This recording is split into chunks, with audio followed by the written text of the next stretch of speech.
ജോബിൻ മലക്കരച്ചനാണ് തിരഞ്ഞെടുത്തത്. അച്ഛൻ പ്രിയച്ച എല്ലാവരും ദൈവസ്ഥിതി എല്ലാവരും നന്നായി തന്നെ പാടിയിട്ടുണ്ടാകാൻ ഇതിലും അതിനകത്ത് അച്ഛന് ഭക്തിയുടെ ദിവസത്തിലെ 1ാം സ്ഥാനം ഋഷോൺ സെബാസ്റ്റ്യൻ.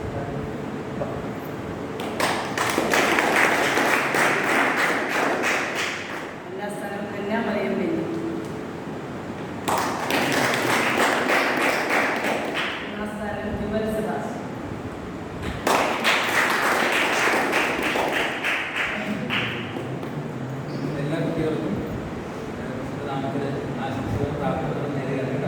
അപ്പം ഇവർ പരിയബിലിറ്റി പെരുന്നാളിനോടനുബന്ധിച്ച് 11 ദിവസമാണ് കണ്ടിന്യൂസ് ആയിട്ട് നൊവേന ചെല്ലുകയും അതിനോടനുബന്ധിച്ച് ജോമിഷൻ ഒരു പാട്ട് കോമ്പറ്റീഷൻ നടത്തി, ടീച്ചർ പറഞ്ഞ പോലെ ഒരു പാട്ട് കോമ്പറ്റീഷൻ നടത്തുകയും ചെയ്തു. അതിൽ എല്ലാവരും നല്ലോണം പാടി. അതിൽ ഇച്ചിരി മുന്നിട്ട് നിന്ന 3 കുട്ടികൾക്കാണ് ഫസ്റ്റ് സെക്കൻഡ് തേർഡ് കൊണ്ടുപോയി. അപ്പോൾ എല്ലാ കുട്ടികളെയും നന്നോട് ഓർക്കുന്നു. എല്ലാവർക്കും നമുക്ക് കൈയടിച്ചുകൊണ്ട് അവരെ